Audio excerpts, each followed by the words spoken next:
آج کا جو ہمارا موضوع ہے وہ ہے زرارہ کی حیثیت. زرارہ کے متعلق جو شیعہ مذہب کا ایک مرکزی حیثیت کا راوی بنیاد یعنی حیثیت رکھتا ہے.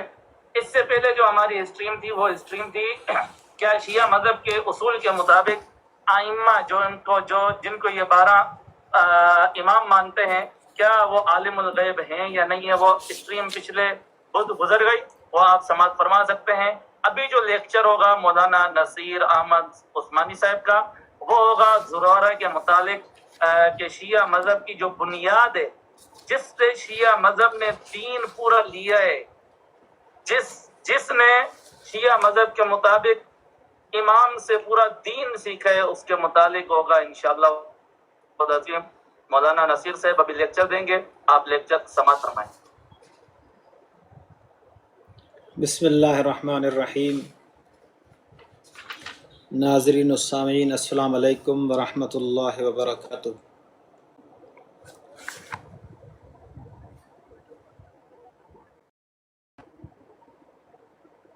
جیسا کہ آپ حضرات کو معلوم ہے کہ چند مہینوں سے الحمدللہ ہم نے لائیو آنے کا پروگرام شروع کیا ہے اور شیعہ مذہب کے مختلف عنوانات پر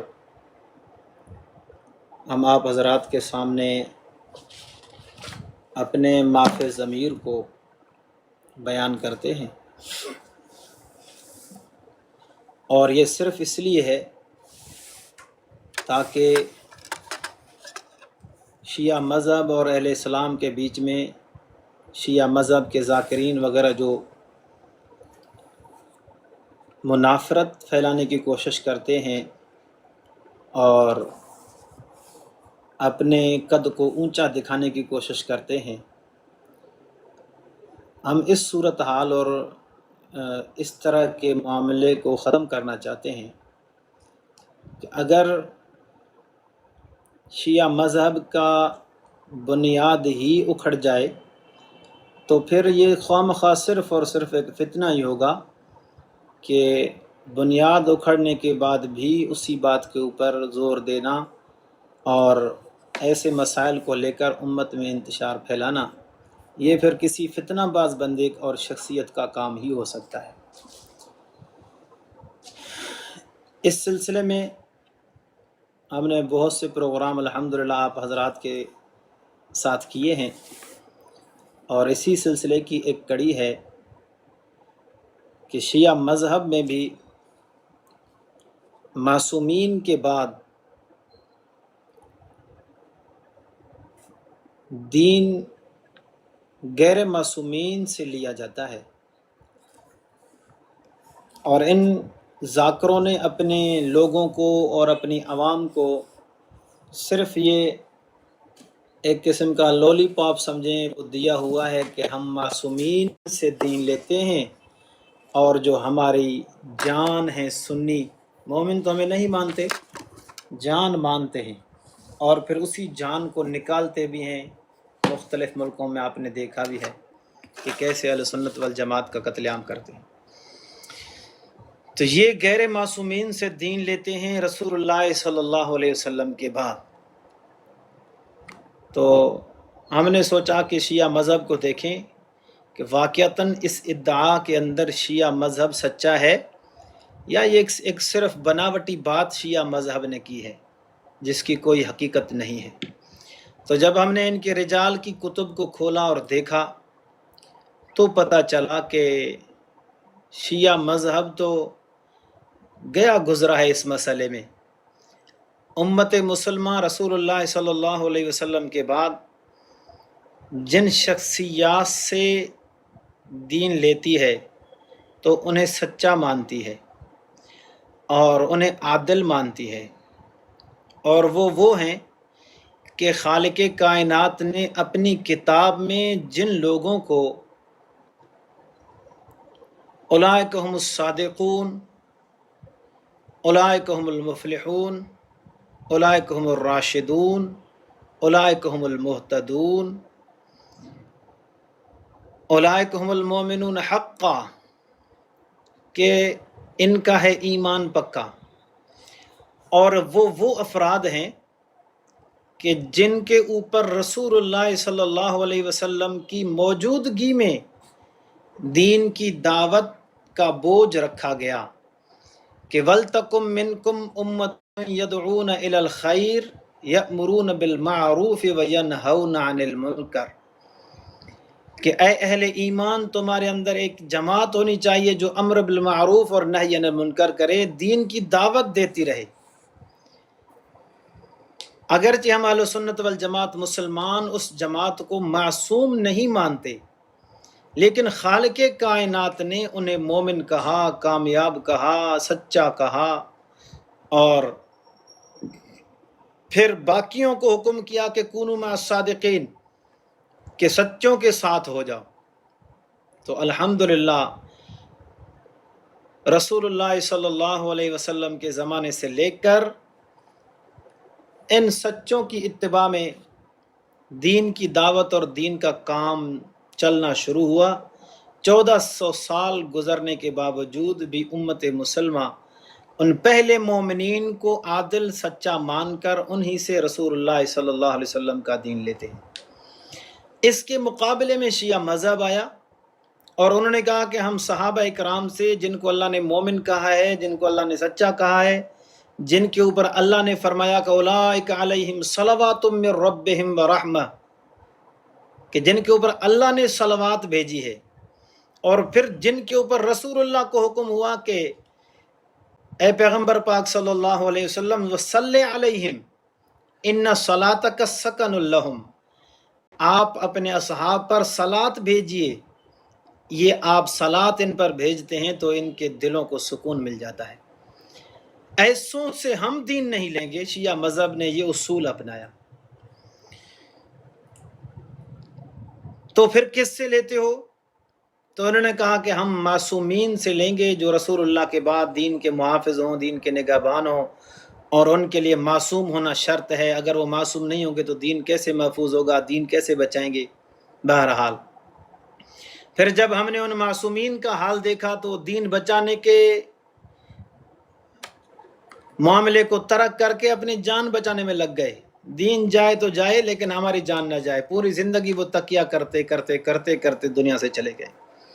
بالآخر پہلے والے 11 اماموں نے اپنے پورے بوجھ کو 12ویں پر پھینکا کہ جب وہ آئے گا تو سب کچھ کرے گا، لیکن اس بیچارے نے بھی دیکھا کہ 11 بندوں کا بوجھ میرے اوپر آ گیا ہے، تو وہ بچپن میں ہی موت کے ڈر سے چلا گیا۔ تو 1150 سال بقول شیعہ ذاکر شہنشاہ نقوی کے، ویسے وہ 1180 یا 90 کے قریب اس کی عمر بنتی ہے، وہ 1150 سال سے اس 11 بندوں کے بوجھ کو نہ اٹھا سکا اور غائب ہو گیا، رفع و چکر ہو گیا۔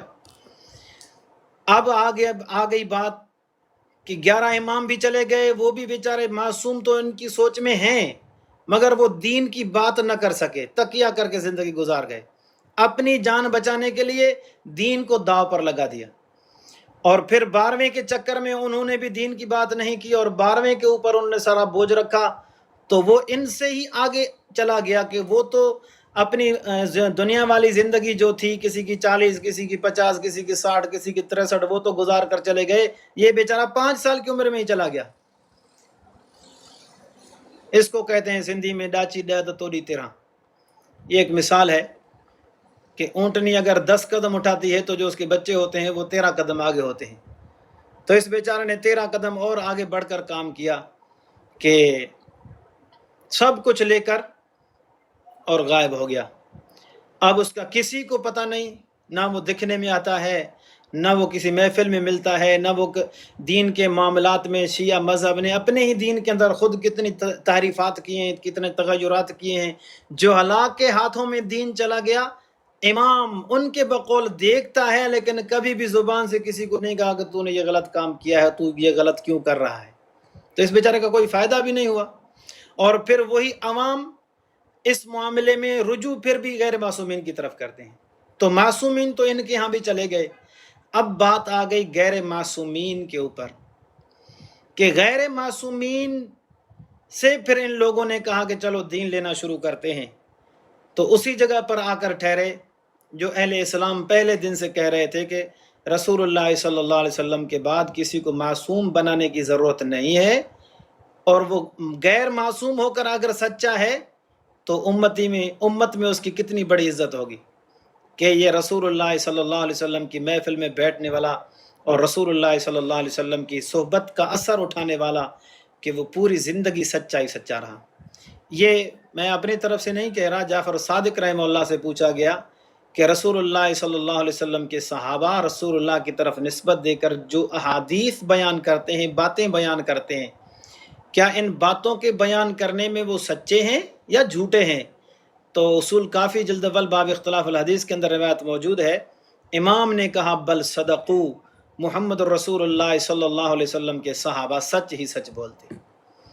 اب ان کو چھوڑ کر جن کے بارے میں معصوم نے گواہی دی کہ یہ سچے ہیں، ان کو چھوڑ کر شیعہ مذہب نے 11 معصوم بنائے، پھر ان 11 معصومین نے بھی دین کی کوئی خدمت نہیں کی، نہ تو کوئی کتاب لکھوائی، نہ تو کوئی روات پر، نہ ہی کسی اور چیز پر، اور نہ ہی وہ ایک میں جو نا جواب دیتے تھے، بلکہ ہر ایک امام کا رخ اپنا اپنا ہوتا تھا، اور پھر ایک امام ایک ہی سوال کے مختلف جوابات بھی دیتے تھے، جس کو وہ اپنے مذہب میں تقیہ کہتے ہیں کہ امام تقیہ کرتا ہے کہ ایک ہی مسئلے میں 2 3 جواب امام دیتا ہے، خود کو بھی بچاتا ہے اور اپنے ماننے والوں کو بھی بچاتا ہے، لیکن یہ حقیقت نہیں ہے۔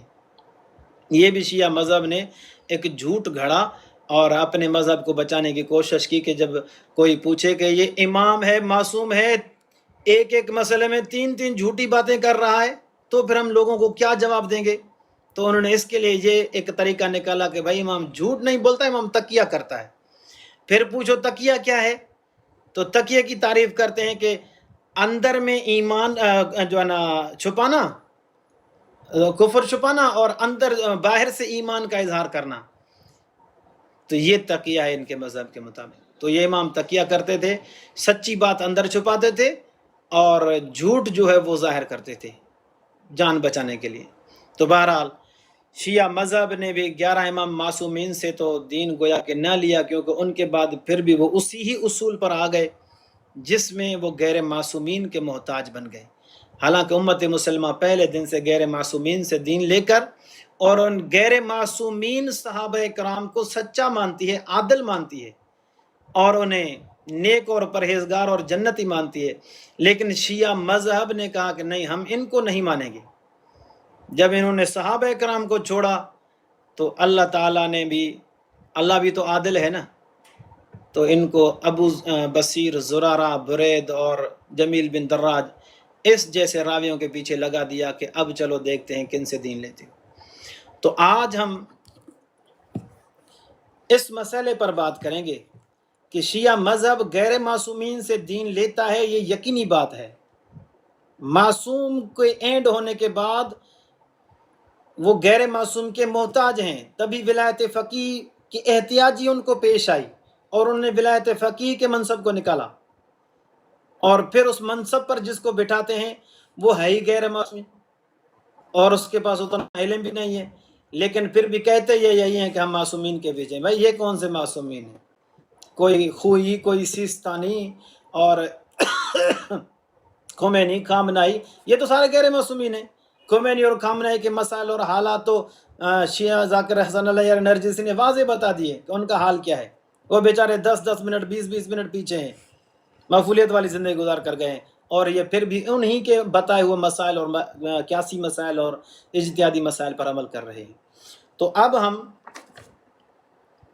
شیعہ مذہب کے بنیادی روات میں جو راوی ہیں ان کے اوپر بات کریں گے۔ سب سے پہلے میں آپ حضرات کے سامنے وسائل الشیعہ جلد 20 صفحہ 79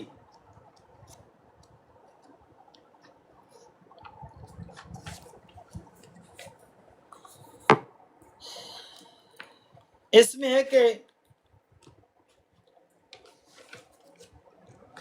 بلکہ اس سے پہلے ایک اور بات میں آپ حضرات کو بتاؤں، اسی ہی کتاب کے صفحہ نمبر 72 پر ہے، یہ ہے وسائل الشیعہ میرے ہاتھ میں۔